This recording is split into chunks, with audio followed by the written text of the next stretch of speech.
मैं हूं नीलू। हर पल और हर लम्हा हमारे चारों ओर जुर्म का गंदा खेल खेला जा रहा है। मुजरिम बेखौफ होकर सिस्टम को चैलेंज कर रहे हैं, लेकिन हम अपनी जिम्मेदारी को समझते हुए मुजरिमों को चैन से नहीं बैठने देंगे। आपको खबरदार करना हमारा फर्ज है, इसलिए हम हर पल जुर्म पर नजर रख रहे हैं। हम कर रहे हैं आपके लिए तफ्तीश। आज की तफ्तीश पूरी तरह फिल्मी है। आप भी सोचेंगे कि आज की हमारी ये तफ्तीश फिल्मी क्यों हो गई है, तो आपको हम बताते हैं कि आज की हमारी ये तफ्तीश फिल्मी इसलिए हो गई है क्योंकि इस घटना को फिल्मी अंदाज में अंजाम दिया गया। यहां एक दंपत्ति ने अपनी मौत का ऐसा ताना बाना बुना कि उसे सुलझाने में पुलिस के भी पसीने छूट गए। उन्होंने मरने का ऐसा ड्रामा किया जिसे देखने के बाद बड़े से बड़े कलाकार भी उन्हें अपना उस्ताद मान ले। देखिए, कर्ज से छुटकारा पाने के लिए मौत से नाता जोड़ने की साजिश की ये तफ्तीश।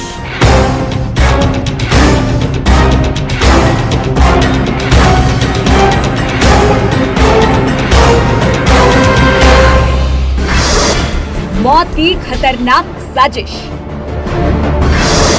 खुदकुशी या हादसा,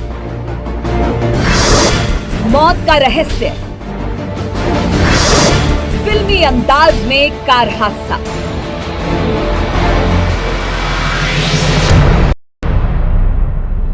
नदी में गिरी हुई इस ऑल्टो कार को देखकर आपके भी रोंगटे खड़े हो गए होंगे। आप ये वीडियो देखकर दिल ही दिल में ये जरूर सोच रहे होंगे कि इस कार में मौजूद कोई शायद ही बचा हो सकता है आप जब ये वीडियो देख रहे हो तब दिल ही दिल में कार में मौजूद लोगों की सलामती की दुआएं भी कर रहे होंगे। लेकिन इस कार की हकीकत और कार में मौजूद हर शख्स के बारे में सुनेंगे तो फिर आप कहेंगे कि इंसान अपने फायदे के लिए किस हद तक गिर सकता है। ये देखकर ऊपर वाला भी सोचता होगा कि काहे को दुनिया बनाई मैंने, काहे को दुनिया बनाई।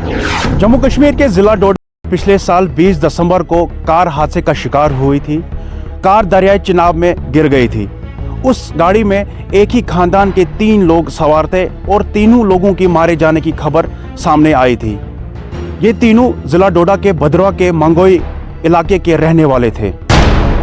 पुलिस के अनुसार 20 दिसंबर 2022 को एक कार गटसू के करीब दुर्घटनाग्रस्त होकर चिनाब नदी में गिर गई। दुर्घटना की सूचना मिलने के तुरंत बाद एसएसपी डोडा, डीसी डोडा, एएसपी भद्रवा और अन्य पुलिस अधिकारी बचाव दल के साथ घटना स्थल पर पहुंचे। पुलिस ने अपने साथ आए हुए बचाव दल को अभियान शुरू करने की हिदायत दी। बचाव दल ने मौके वारदात पर बचाव का काम शुरू कर दिया।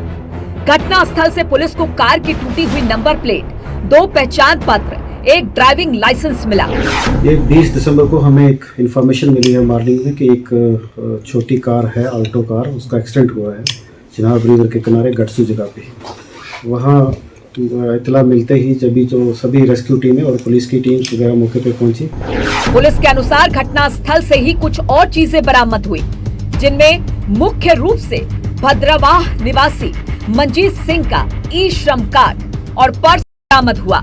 ई श्रम कार्ड मिलने के बाद पुलिस को मामले की गुत्थी सुलझाने में आसानी हुई।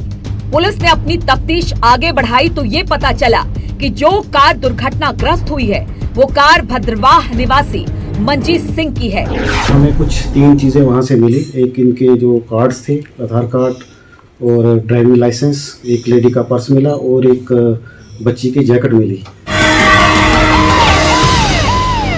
पुलिस के मुताबिक दुर्घटनाग्रस्त कार को चिनाब नदी से निकाल लिया गया था, लेकिन बचाव दल की काफी मेहनत और मशक्कत के बावजूद भी कार के साथ कोई भी शव बरामद नहीं हो पाया था। पुलिस ने जांच के दायरे को बढ़ाया, मगर यहाँ भी पुलिस को कोई खास सफलता नहीं मिल पाई। थोड़ा सा शक होने लगा हमने और इस पे हमने मजीद तफ्तीश करने के लिए इसका कॉल डिटेल एनालिसिस हमने जब किया, उससे मालूम हुआ कि ये यहीं इसका फ़ोन स्विच ऑफ हुआ है। इसके बाद हमने फिर पूरी कोशिश की अपना टेक्निकल एनालिसिस से और इसकी जो वीडियो फुटेज वगैरह देखी गाड़ी की मूवमेंट की। मॉर्निंग में जब ये भद्रवा से चला और इस एरिया में आया तो हमें शक हुआ कि इसने जम्मू जाना था, यहाँ क्यों आया। पुलिस के अनुसार दुर्घटनाग्रस्त कार से मिले सबूतों के आधार पर यह माना गया कि 20 दिसंबर 2022 को मंजीत, उनकी पत्नी सोनिया देवी और बेटी भद्रवाह से जम्मू जा रहे थे। रास्ते में ही उनकी कार हादसे का शिकार हो गई, जिसमें मौजूद सारे लोगों की मौत हो गई। हालांकि नदी से मिली कार से अभी तक कोई भी लाश या कुछ ऐसे सबूत नहीं मिले थे, जिसके आधार पर ये कहा जाए कि मंजीत उनकी पत्नी या उनकी बेटी की मौत हुई है। जब जनाब से गाड़ी को निकाला तो हमें कोई ऐसा एविडेंस नहीं मिला कि वहाँ एक्सीडेंट हुआ है। इसके साथ ही कुछ चीज़ें जो साइड पे पड़ी मिली थी हमें रास्ते में, जहाँ गाड़ी का एक्सीडेंट हुआ है उसमें इसका शनाख्ती कार्ड था, एक लेडी पर्स था और एक बच्ची का जैकेट था। उनको भी उनका बारीकी से मायना करने पर हमें शक हो गया, नहीं लग रहा था कि ये कुछ एक्सीडेंट है। डोडा जिले के भद्रवाह में इस परिवार ने क्या खूब खेल खेला है। इस शातिर दंपत्ति के इस खेल से पुलिस भी हैरान है। इस दंपत्ति ने पहले फिल्मी अंदाज में अपनी ही कार का एक्सीडेंट कराया। एक्सीडेंट में सभी के मारे जाने की झूठी कहानी रची। इस कहानी के पीछे का सच अगर आप भी सुनेंगे तो आप भी ये कहने से खुद को नहीं रोक पाएंगे कि कुदरत ने भी क्या खूब अजूबे बनाकर भेजे हैं इस दुनिया में। ये सोचने वाली बात है कि एक इंसान झूठ की किस हद तक जा सकता है। इस बात का अंदाजा इस वाकये से लगाया जा सकता है। क्या कोई इंसान जिंदा होते हुए खुद को मरने का नाटक कर सकता है?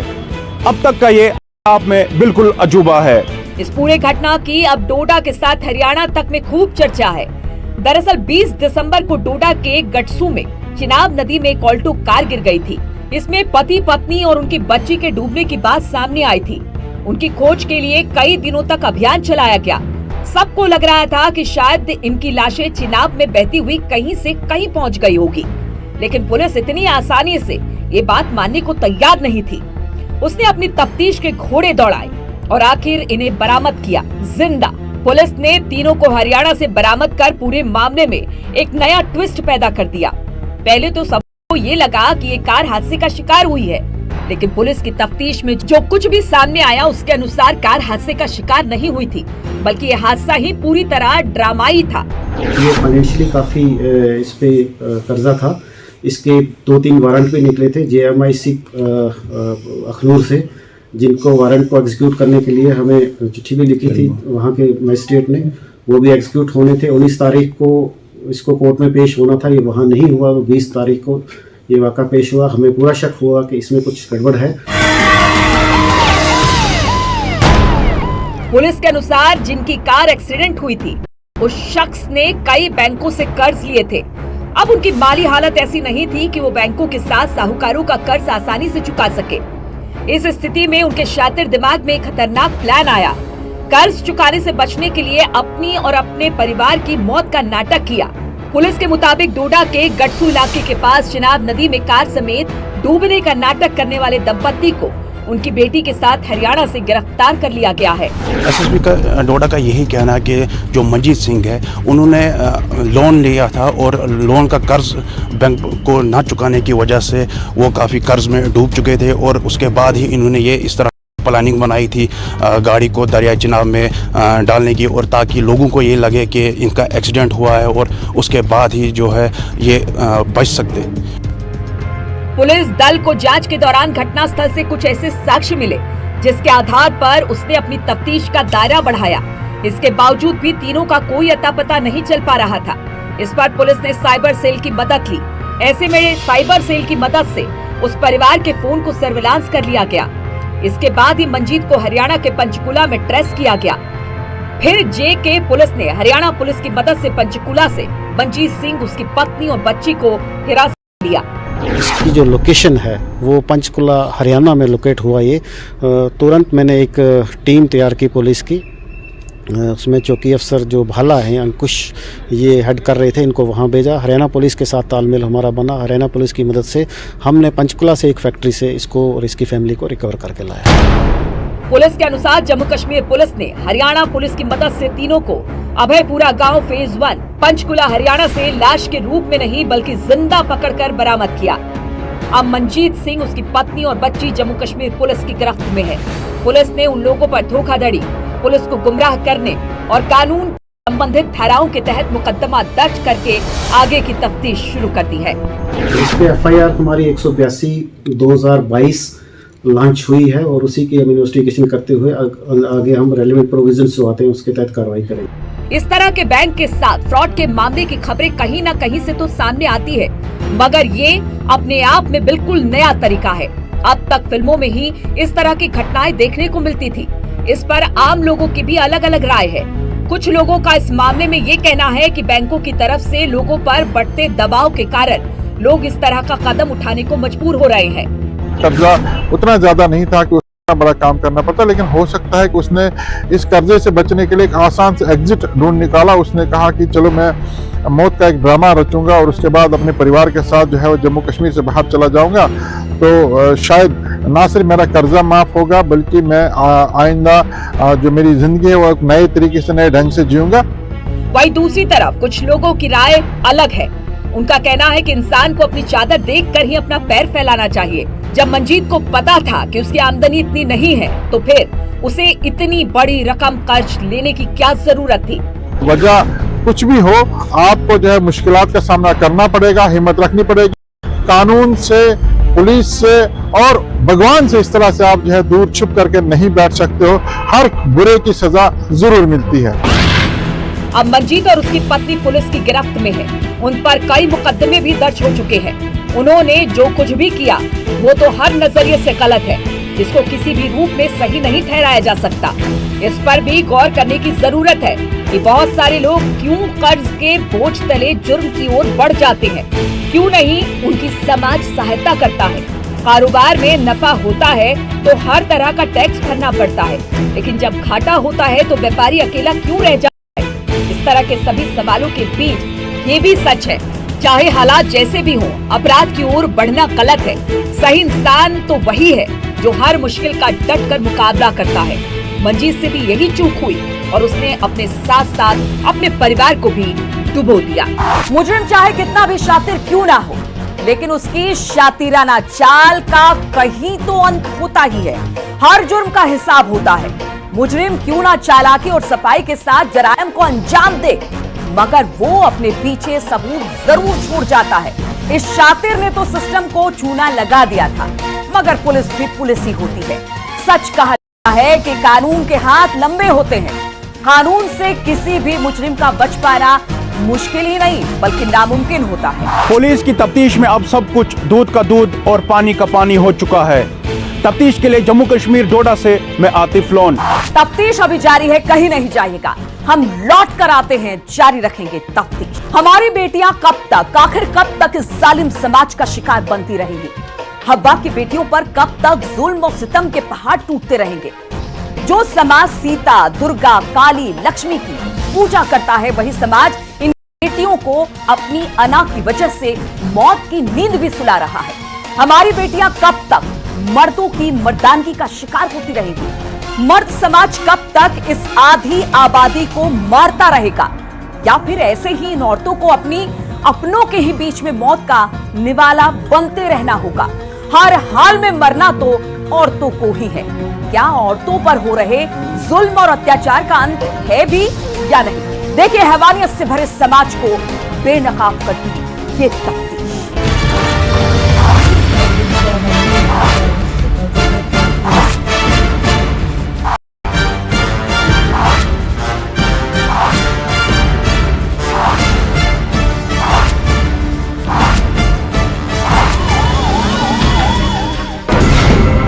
तारीख 8 जनवरी 2023, समय लगभग 5 बजे, स्थान पापोर कश्मीर। भाभी बनी दरिंदे का शिकार, रिश्ते को किया दागदार।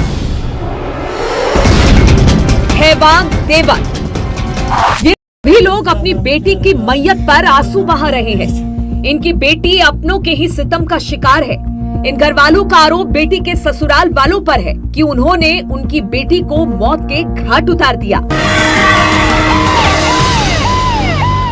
जनूबी कश्मीर के कस्बे पापोर में इतवार के शाम इंसानियत को शर्मसार करने वाला एक वाकया पेश आता है, जिसमें एक देवर ने अपनी भाभी का गला दबोचकर कत्ल किया।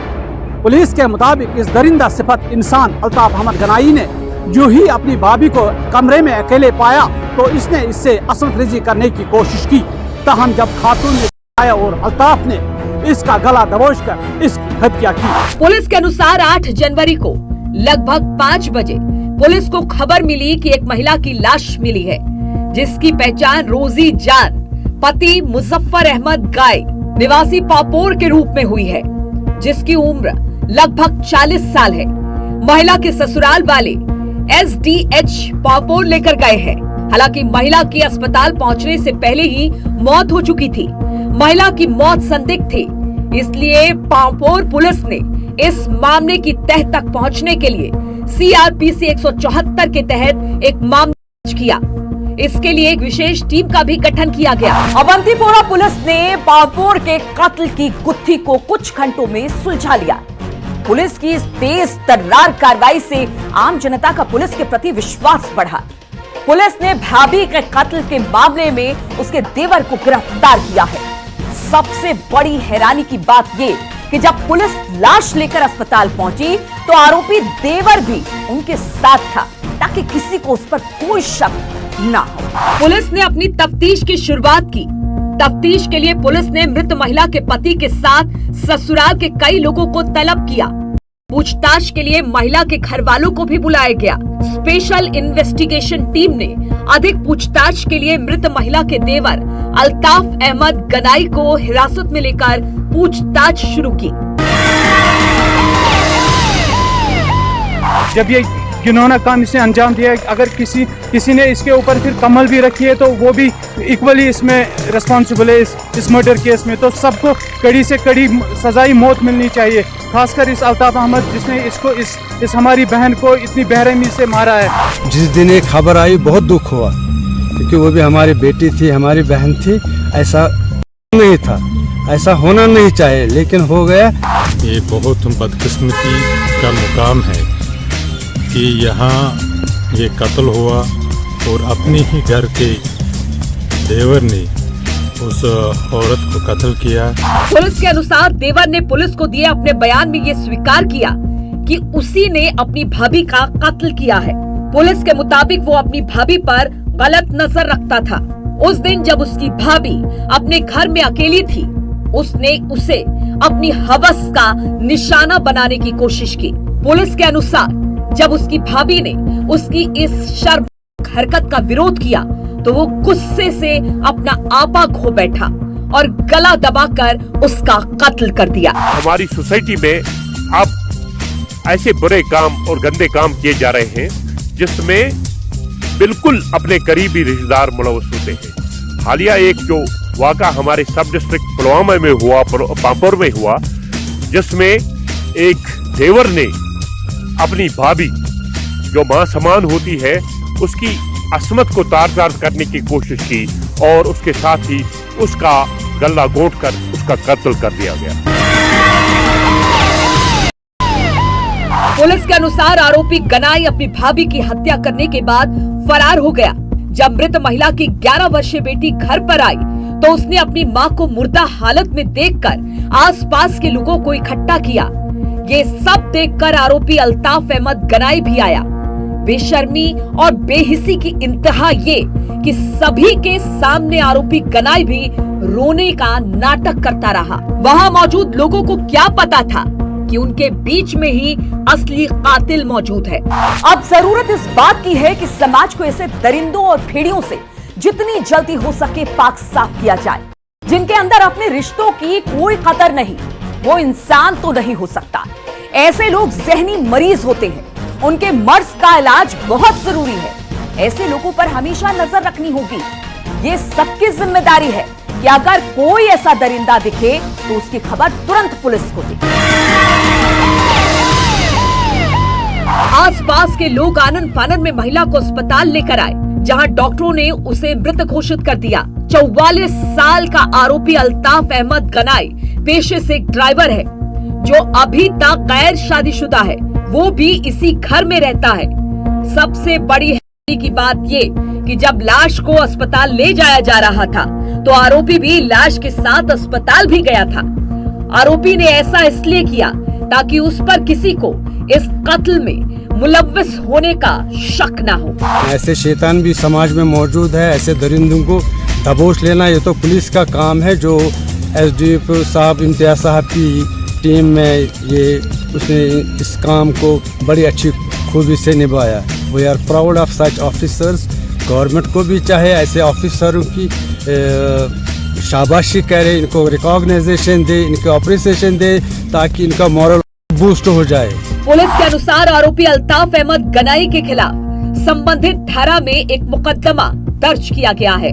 पुलिस ने परिजनों को यकीन दिलाया कि इसमें जो भी मुलव्विस होगा उसके खिलाफ सख्त से सख्त कार्रवाई करके दूध का दूध और पानी का पानी किया जाएगा। जो हमारा डिस्ट्रिक्ट पुलिस अवंतीपोरा है और एसडीपीओ पांपोर और एसएचओ पांपोर, जिन्होंने एक ब्लाइंड मर्डर को 24 घंटे में क्रैक किया और उस मुलजिम को जिसने एक घिनौना जुर्म किया था उसको कैफर किरदार तक पहुंचाने के लिए अपना कलीदी रोल अदा करके उस इंसान को इंसाफ दे दिया जो इस इंसाफ के मुतालबा कर रहे थे। स्थानीय लोगों ने पुलिस की कार्रवाई की सराहना की है। स्थानीय लोगों का मानना है कि पुलिस जिस तेजी से आरोपी तक पहुंची वो सराहनीय है। कुछ सामाजिक कार्यकर्ताओं का कहना है कि समाज में इस तरह की घरेलू हिंसा की रोकथाम जरूरी है ताकि इस तरह के दरिंदों पर लगाम कसी जा सके। उन्होंने ये भी कहा कि ऐसे लोगों के अंदर रिश्तों की कोई कदर नहीं होती। ये समाज में भेड़िए हैं, इनके खिलाफ सख्त से सख्त कानूनी कार्रवाई होनी चाहिए। किसी भी बहन, किसी भी बेटी के साथ ऐसा बिल्कुल भी होना नहीं चाहिए। ये कश्मीर की बेटी है, हमारे देश की बेटी है। इसके साथ आज अगर इसको जिसने भी ये किया, जो भी इसका एक्यूज्ड है अल्ताफ अहमद, इसको सजाई मौत मिलेगी तो कोई भी आइंदा ये करने से पहले 100 बार सोचना चाहिए। पांपोर में जो ये वाक़ा हुआ है, अगर इसके बाद अलावा भी कुछ वजूहात है तो हमें सोचना चाहिए और पुलिस को वो वजह सामने लानी चाहिए। इस घटना के बाद मानना है कि ऐसे लोग समाज के लिए अभिशाप है। इन शैतानों को जानकर समाज से अलग थलग करने की जरूरत है। अगरचे इस कत्ल के मामले पर पूरा इलाका गम में डूबा हुआ है, ताहम वो पुलिस का सराहना करते हैं। कहते हैं कि पुलिस ने 24 घंटों में ये मामला हल किया और वो चाहते हैं कि इस दरिंदा सिफत इंसान को सख्त से सख्त सजा दी जाए। तफ्तीश के लिए मैं पांपोर से सईद मंजूर। और अब तफ्तीश वार्निंग। ये वार्निंग आपके काम की है जो आपको जुर्म का ईंधन बनने से बचा सकती है। देखिए तफ्तीश वार्निंग खास आपके लिए। दिन ब दिन जो है साइबर या जिनको नाइजीरियन स्कैम्स आम भाषा में कहा जाता है, इस तरह के फ्रॉड जो हैं वो बढ़ते जा रहे हैं और नई नई टेक्निक्स और नए नए तरीक़ों से ये फ्रॉड जो हैं अब किए जा रहे हैं। हमारे पास मैसेजेस या ऑफर्स आते हैं, बट हमें ये याद रखने की ज़रूरत है कि कोई भी चीज़ मुफ्त में नहीं मिलती, तो इसलिए उसमें हमेशा कुछ ना कुछ आपका जाता रहता है। इसके अलावा हमारे पास जो कंप्लेंट्स आती हैं वो ये कि पासवर्ड हैक हो गया या आइडेंटिटी हैक हो गई, या जैसे फेसबुक का अकाउंट वो हैक हो गया या ईमेल का अकाउंट हैक हो गया। ये कुछ ऐसी बेसिक चीज़ें हैं जो हम कर सकते हैं, जैसे कि हर 6 महीने में हम अपना पासवर्ड चेंज कर लें। हर अकाउंट जो आपका अलग है, फेसबुक का अलग होगा, गूगल का अलग होगा, और उसका एक ही पासवर्ड ना रखें कि अगर कल को खुदा न खास्ता कोई अकाउंट हैक हो भी जाता है या कोई प्राइवेसी ब्रीच हो भी जाता है तो उसका जो डैमेज कंट्रोल है वो रहे, एक ही अकाउंट हैक हो, ऐसा ना हो कि सारे अकाउंट हो। ऐसे ही क्रेडिट कार्ड या जो आपके डेबिट कार्ड हैं जो आपके अकाउंट से जुड़े हुए हैं, उनका पिन वो भी कहीं पे लिखने की ज़रूरत नहीं, उनको बेहतर है कि याद कर लें और उनको वक्तन फ़वक्तन जो है वो चेंज किया जाए। और उसमें भी ऐसी कोई कोताही ना करें कि किसी के सामने वो एंटर करें या किसी के सामने वो शेयर कर दें। तो जहाँ पर भी ज़रूरत है इसमें थोड़ी सी फिनेंशियली आपको हिसाब करने की ज़रूरत है। और अकाउंट कार्ड का बेसिक वही रखें जिसमें आप शायद एक मेन अकाउंट से दूसरा अकाउंट खोल के उसमें कम अमाउंट ट्रांसफ़र करें, और उससे अगर ऑनलाइन ट्रांजैक्शंस करनी है या कुछ कैश विड्रॉ करना है वो उससे करें। तो आज के लिए बस इतना ही, लेकिन ना जुर्म रुका है और ना ही रुकेगी हमारी तफ्तीश। अगले हफ्ते इसी जगह इसी टाइम जारी रहेगी हमारी तफ्तीश। जय हिंद।